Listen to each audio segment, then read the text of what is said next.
Ryan and Eric, who would you say some of your favorite guests are that we've had on the podcast? Ryan, I would say it was your dad, Vietnam veteran that had intense action stories as well as touching and meaningful, content about, his life and yours. That's true. I do have to say my dad, he has to be my favorite, but a close second would probably be COVID virologist. Oh, that was amazing. I'd say it's a toss-up between Jason Weems, who is a comedian who died on stage and was resurrected to be on our podcast and raise his family and other things, other responsibilities. And we also had a Marine One presidential helicopter pilot on the show, and that was crazy. That's a good one. That's hard to beat. So if any of that sounds interesting to you, tune into the Baggage Podcast, where four friends, a prosecutor, a doctor, a comedian, and a journalist, interview ordinary people about their extraordinary experiences. Search for Baggage wherever you get your podcast. On today's edition of Stories from Real Life with Melvin E. Edwards. It's the milestone 100th episode, and we asked Alex Sanfilippo to be the special guest. So for me, the reason I'm so passionate about that and excited to see 100,000 plus interviews getting released is because I have to believe each of those is impacting somebody's life, and it's ultimately making the world a better place. And I'm a firm believer in that. And yes, as I mentioned multiple times now, I'm a follower of Jesus. It doesn't need to be like quote unquote Christian content to impact somebody's life, to help them. At the end of the day, people are searching maybe for an answer to one question, and your voice, your guest's voice might be the only voice that finally makes that thing click for somebody. To me, man, there's just nothing more powerful than that. Let's join today's conversation with Alex Sanfilippo and the 100th episode of Stories from Real Life. You are listening to Stories from Real Life, a podcast by engaging storytellers for engaged story listeners. Here's your host, author and journalist, Melvin E. Edwards.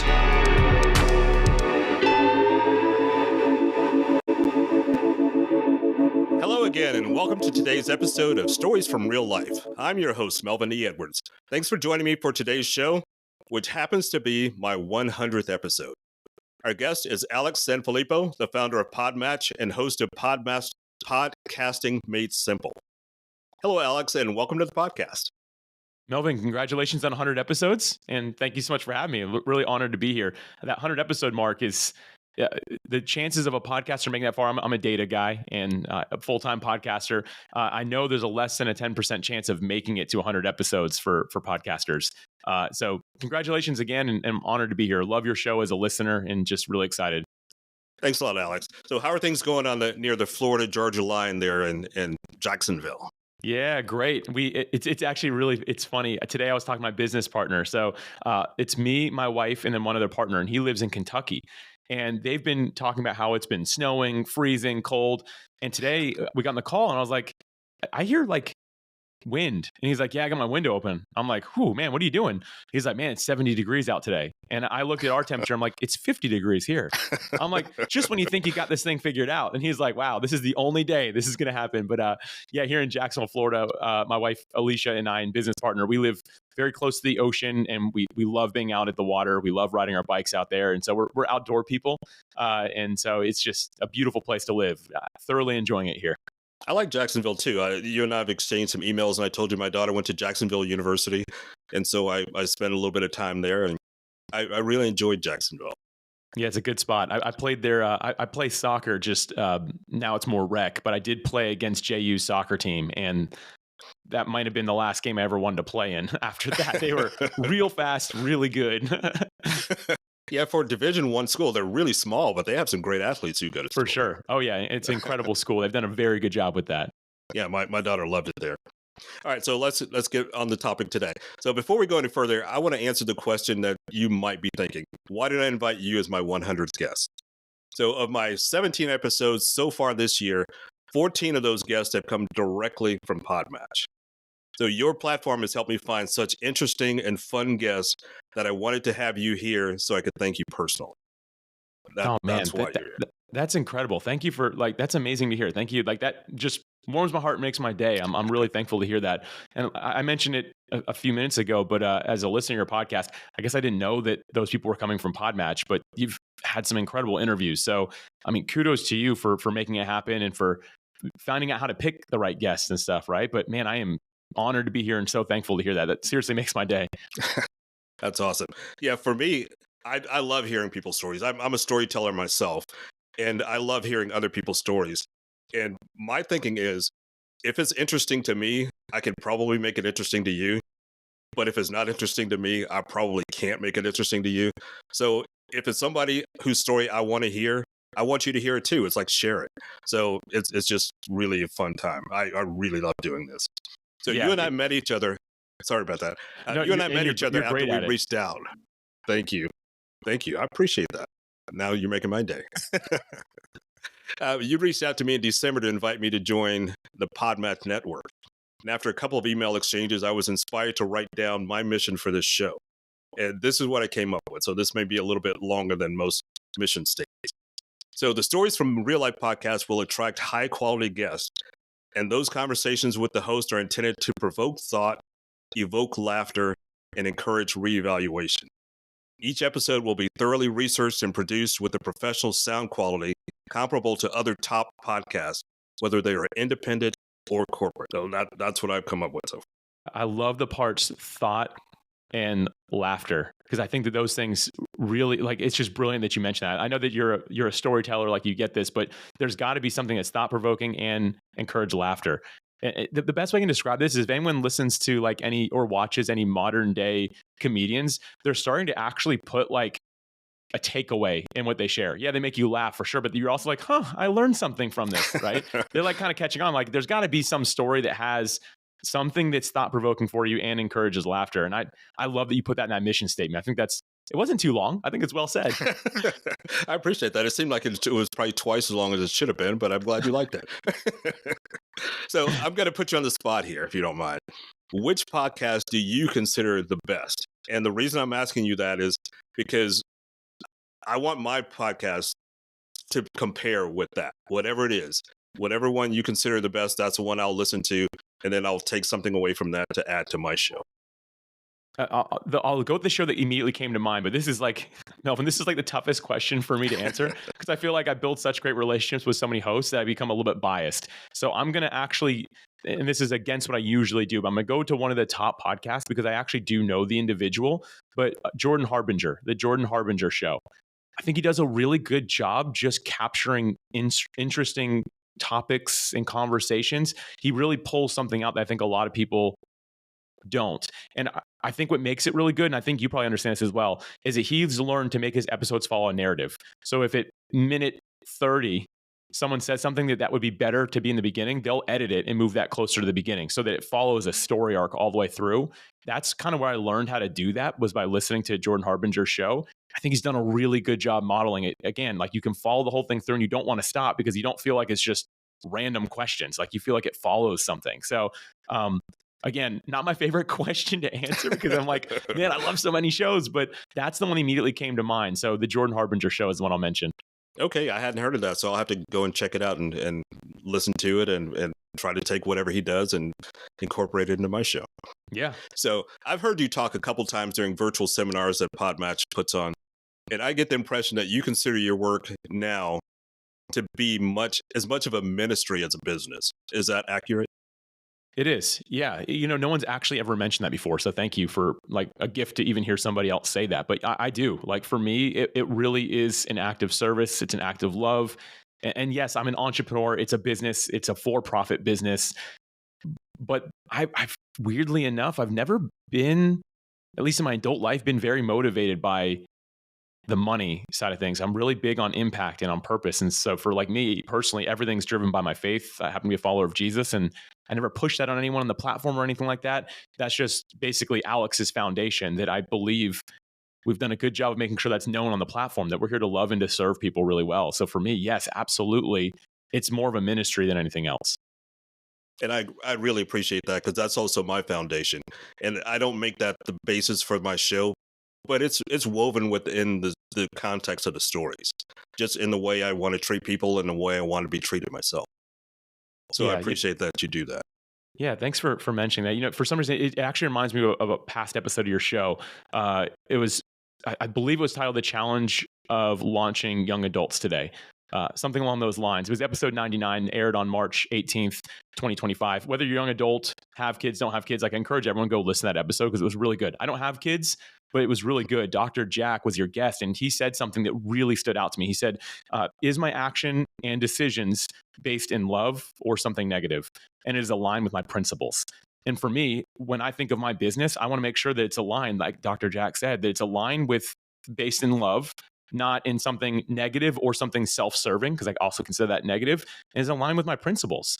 And to me, everything we do in business, I say we, it's me, my wife, and we have one other business partner. We're very aligned with the fact of we're here to love and to serve people. And I just really, again, appreciate the fact that you noticed that and called it out today. Thank you for that. You're welcome.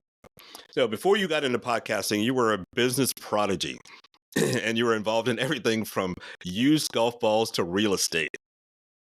How much money were you making as an 18-year-old real estate investor before the 2008 crash? Yeah. The golf ball thing, by the way, was when I was 10 to 12 years old. That was my introduction to entrepreneurship. Wasn't making much, also wasn't paying taxes. Sorry, Uncle Sam. But later on, I got into the real estate space. And it was, let's see, this was just before the real estate crash. I have to imagine it was probably just over, it's probably about 120,000 a year, maybe, is what I was kind of bringing in, a lot of that being passive and stuff like that. I think it was about that number, which for me, 18, 19, 20-year-old kid, like that was like, I could have never imagined. And obviously with inflation, the numbers, I don't know what that would be in today's world, but this is going back to 2004, 5, and 6. And yeah, that's what I was making at that point. Unlike now, I was very driven by the number, very driven by that. And that's what I really wrapped my identity up at that point in my life. So what happened next after 2008? Yeah, so I was kind of sailing and coasting in this. And as I just mentioned, I kind of had my identity wrapped up in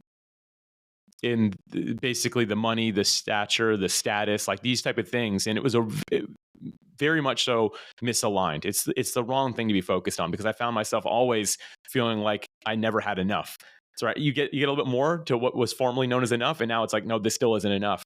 And I just know that I was just never going to make it, right? I don't think I knew that at that point, but thankfully, we had this recession. We had this market correction happen. And I wasn't one of the people smart enough to see that this was coming. So I was all eggs in the basket of real estate. I had a tech startup that was in the real estate space. And I also had doing investments, buy and hold strategy. And so I went from doing really well one day to waking up the next day to having a company that could no longer be run. And I actually had a partner in that. I ended up there was no even money exchange. I said, hey, I can't do this. This is just you now.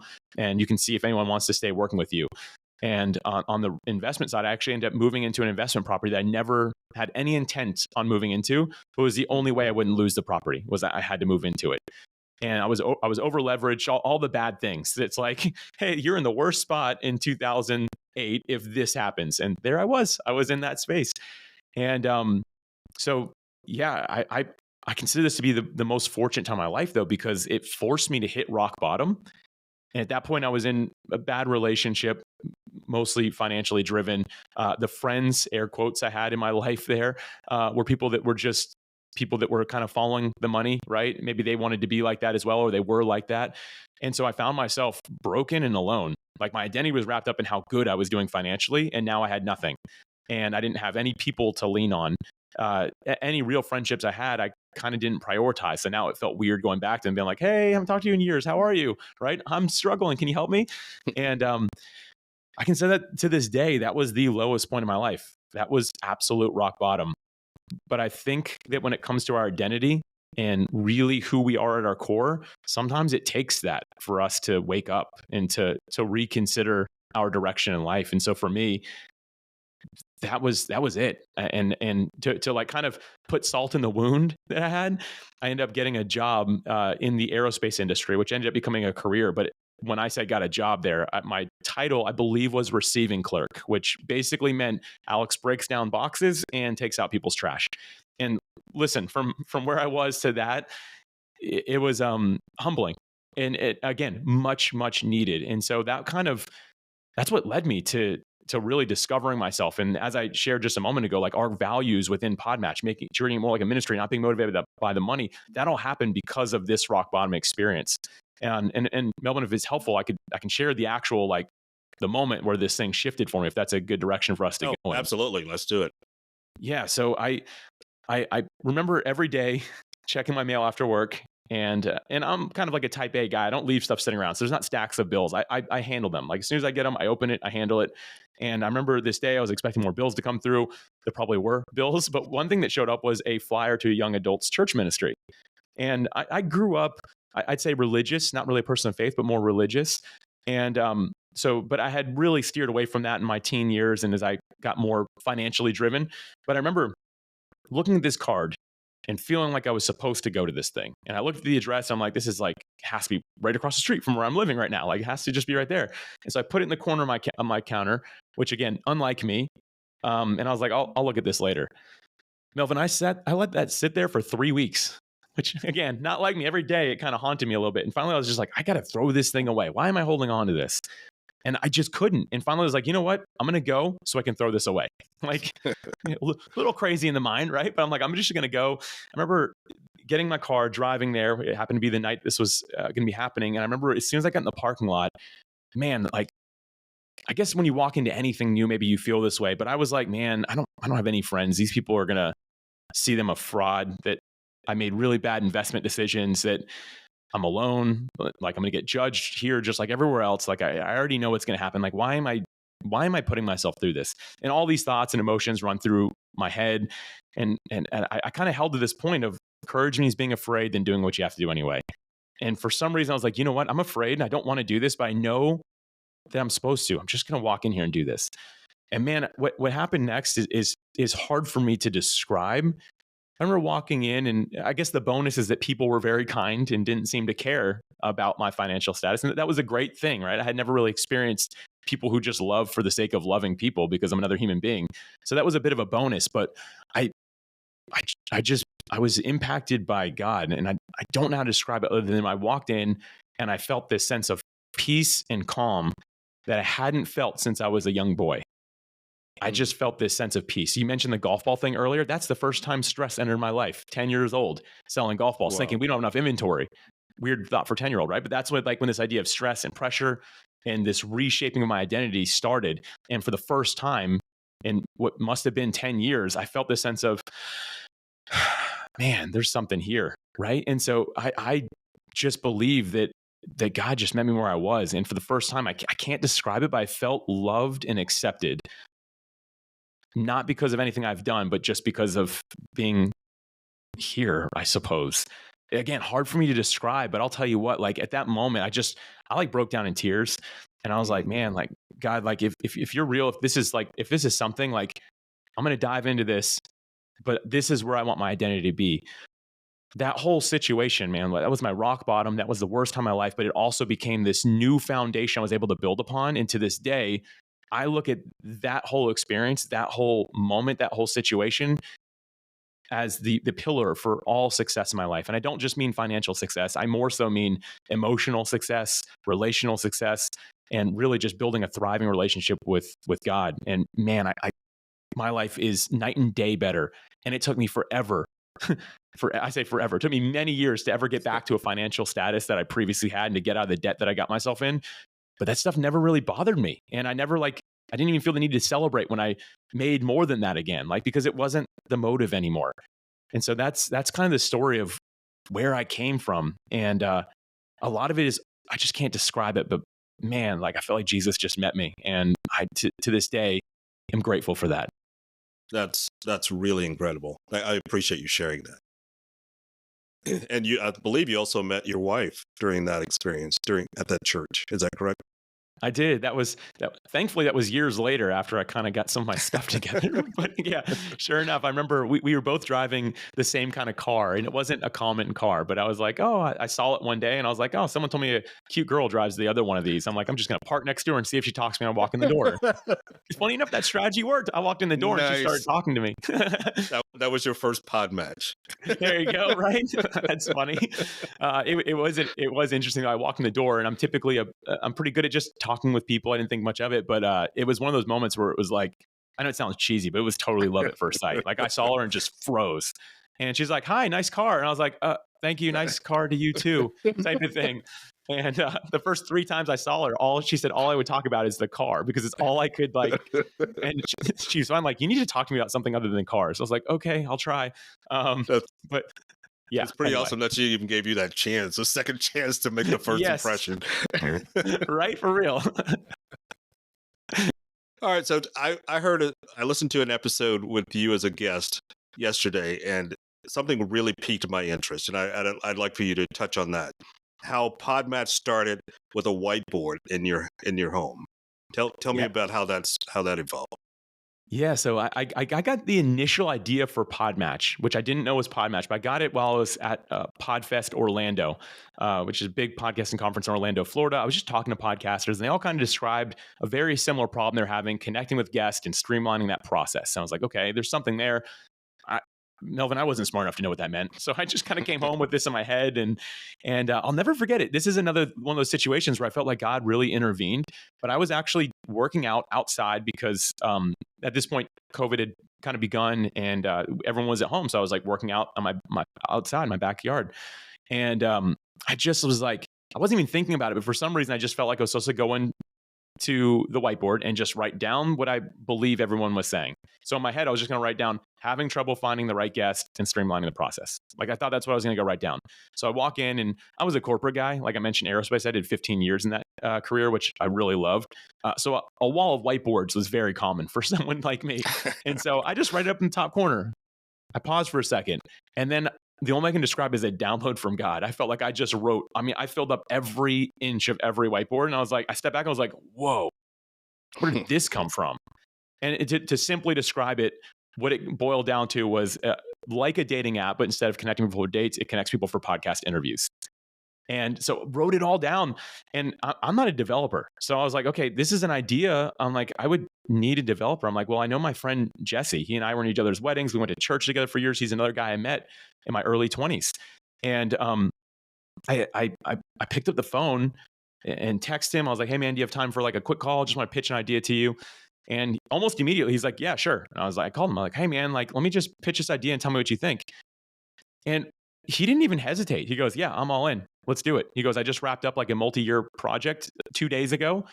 Let's do this. Like, let's draft up paperwork and become 50-50 partners. And we made it happen. And the rest was kind of history. But it came from that whole experience. And I do want to fast forward to one thing that happened 6 months later. I wish I would have known this on this day, but it was probably better for me not to know on this day. But it was me, my wife, Alicia, Jesse, and his wife, Jenna. The 4 of us went out to celebrate launching PodMatch.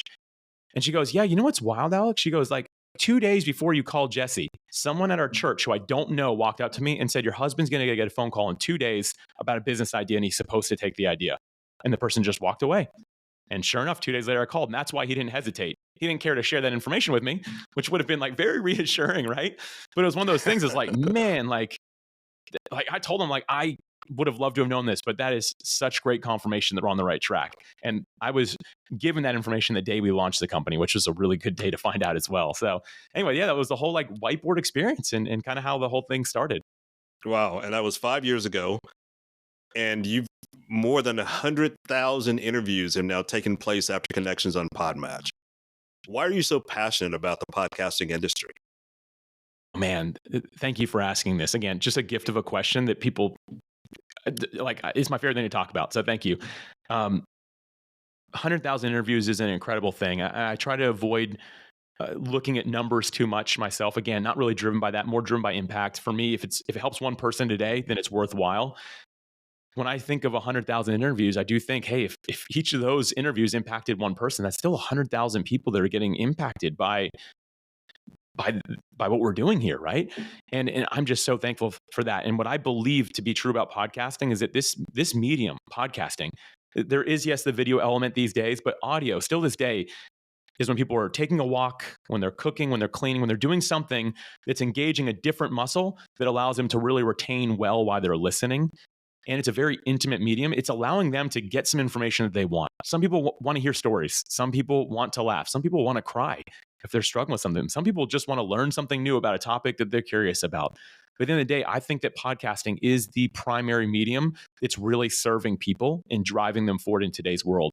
So for me, the reason I'm so passionate about that and excited to see 100,000 plus interviews getting released is because I have to believe each of those is impacting somebody's life, and it's ultimately making the world a better place. And I'm a firm believer in that. And yes, as I mentioned multiple times now, I'm a follower of Jesus. It doesn't need to be like quote unquote Christian content to impact somebody's life, to help them. At the end of the day, people are searching maybe for an answer to one question, and your voice, your guest's voice might be the only voice that finally makes that thing click for somebody. To me, man, there's just nothing more powerful than that. And I am just, again, a firm believer in the impact that podcasting is having on the world today. That's awesome. So when somebody is thinking about starting a podcast and they come to you or somebody gets a message to you that they're thinking about starting a podcast, what do you say to them? I always want to say, Melvin, do it. But yeah, I don't always say that. Typically, listen, we shared the stat earlier. You're at 100 episodes. And again, congratulations. Not many people make it that far. And so I don't tell people automatically, yeah, launch a podcast, because I'm like, the statistics are totally against you. And so I don't discourage people, but I typically like to dive deeper into why. And earlier, you shared like a very beautiful purpose behind your show. And again, the parts that stuck out to me is like thought-provoking and generating laughter for people. Like, I love that. Like, you have a real reason for what you do, and you do that through storytelling in such an incredible way. If someone's like, I want to launch a podcast, I'm like, why? I don't know, it looks like fun. I typically will tell them, hey, like, you need to really like go home and do some soul searching. Like, why do you want to launch it? And like, oh, maybe it'll build me a big audience. And to me, I'm still like, maybe not the best choice, right? Like, and I don't try to be rude by saying any of those things. Just I realize the amount of work that goes into it. But when someone comes up to me and says, Alex, I think I want to launch a podcast because I am really passionate about helping people understand how to raise children that will become high functioning adults. Like, even something like, I'm like, that's a great show. Yes, you should launch that show. And I don't necessarily, I'm not like a launch strategist or anything like that. So I will pass them along to people that I know and trust. But I tell people, if you've got a real purpose, a real why behind it, then do it, because that can make an impact. But if you're just like, looks fun, I'm going to do it, I'm like, maybe not. I don't know. All right, let's talk about some of the nuts and bolts of podcasting. Why do you recommend that podcasters spend time, quote, doing things that don't scale? Doing things that don't scale. To me, that this idea is staying connected with why you got started in the first place. I'll just take this to the unicorn level. So like, we're looking at $1 billion+ companies.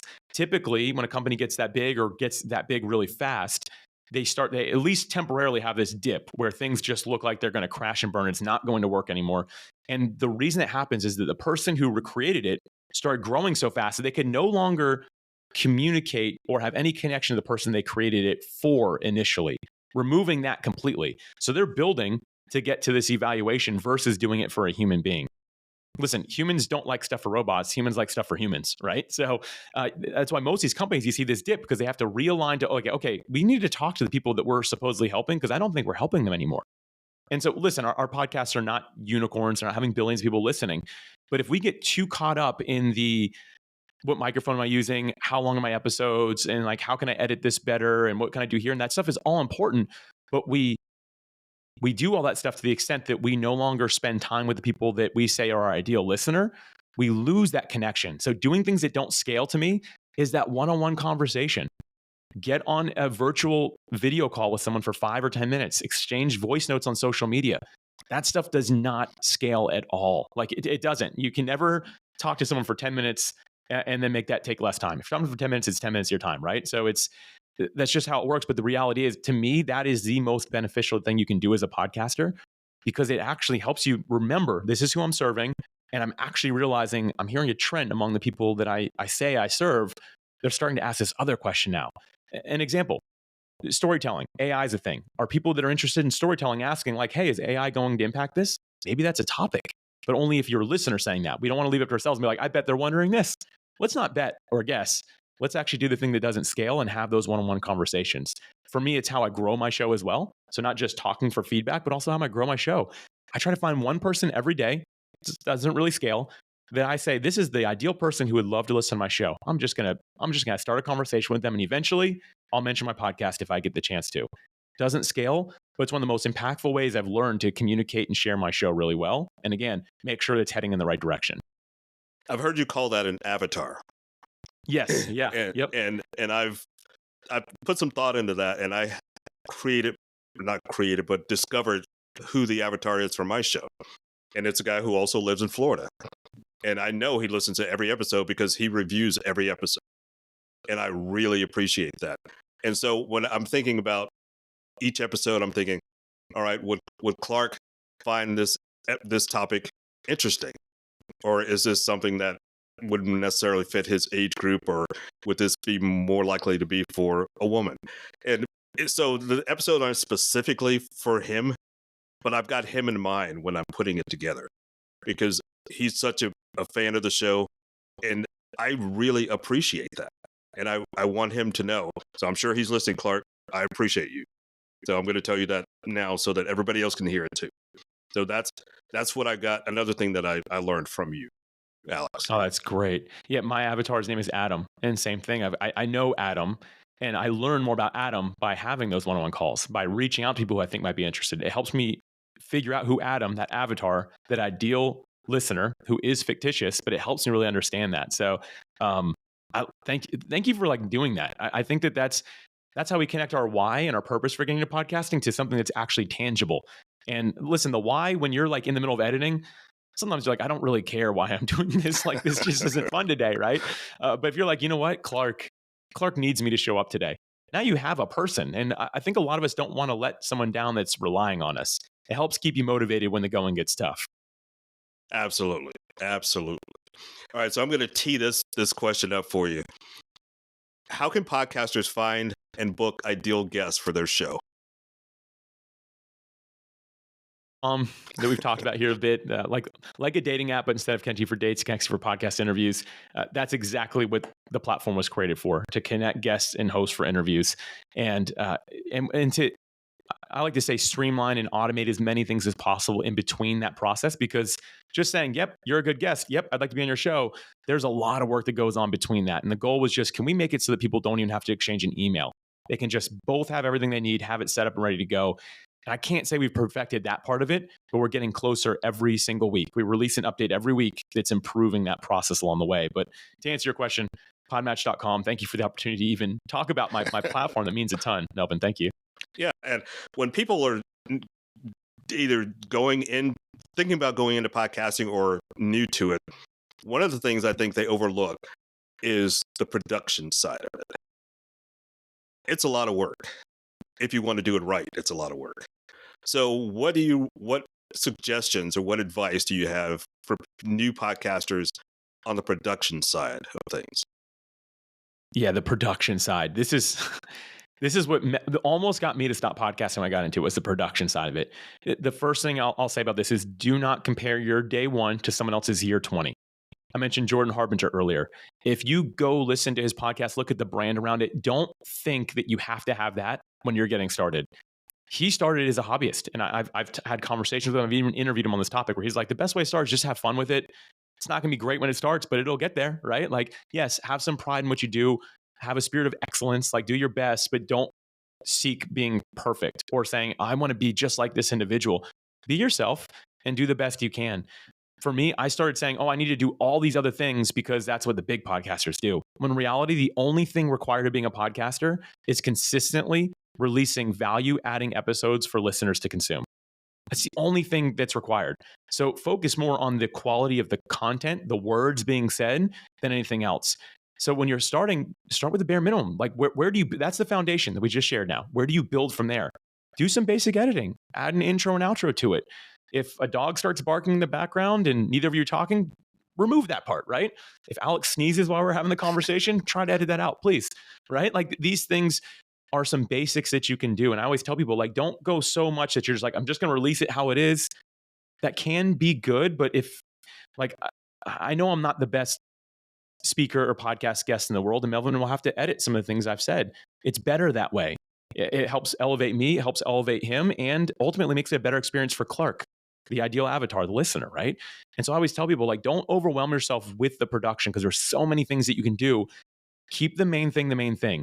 If the goal is to release value-adding episodes on a consistent basis for listeners to consume, then focus on the things that directly impact that. You can go after new listeners later, but start with some good basic editing. And there are, Melvin, I'm not sure exactly what tools you used when you first got started, but the tools have evolved rapidly and will continue to do so. It's getting easier and easier. Still not easy, but easier and easier to be able to actually do this really well. Yeah, with the AI integration I use Riverside, by the way, for most of my work. But the AI integration makes it so much easier. I write. I've been a writer my whole life. So the writing part is easy for me, but it's not as easy as pushing a button, having AI do it. Right. It's something that might take me 10 minutes will take AI 10 seconds. And it may not be what I want, but it gives me a start. And then I can go and edit it and then make it personal and make it from me, not just from a computer generation. So all of those tools make this a little bit easier, but I still don't want to give up that personal touch. Yeah, the personal touch, I think, that's what gives it a personality, right? Because there are certain tools now that will like generate an entire AI podcast, no human involvement at all. To my knowledge, there's not a single one of those that's popular at all. Even though the voices sound really human, they can even interact. The people that listen to it are curious about the technology, but people always say it's missing something. I'm like, yeah, it's missing the human soul. That's what we all connect with. Humans, I shared it earlier, but humans like interacting with humans, not with robots, right? We want robots to serve us, yes, but people don't enjoy that content because it's missing something, even though it's perfectly mimicking what humans are. It's still a mimic of what's actual, right? And so the personality of your show is huge. And I think that leaving some of your weirdness, right? I'm speaking to everyone here, not you, Melvin, in general, but leaving I got plenty of weirdness for everybody. Good to know. But you leave a little bit of that character in there. That's what people really connect with. They like that part of it, right? And so I think that for all of us, we need to say, yeah, I'm using these tools. It's helping, but put your personality into it because that's what adds the dimension that tells someone else, Melvin's a person. I like Melvin because of this.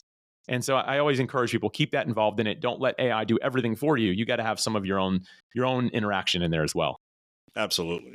So I only have a couple more questions as we start to wind down the conversation. This is sort of a broader question, then I'm going to narrow it for the second one. Where does the podcasting industry go from here? Yeah, we just mentioned AI. AI is definitely reshaping online, period, right? Like everything online is being reshaped by it. But what I am finding is there's a lot of people that get nervous about it. And I don't think that we should. It's like a affordable research assistant. My dream when I was in corporate, like I did really well, but I always wanted to have a full-time employee. Their only job was to go figure things out for me that I was just curious about. It had nothing to do with the job. I could never pitch that to the board. They were not interested in that for obvious reasons. I have that now. I have research. You can use it for that. It's great. It's an extension of who we are. It's also making tools way better to serve people.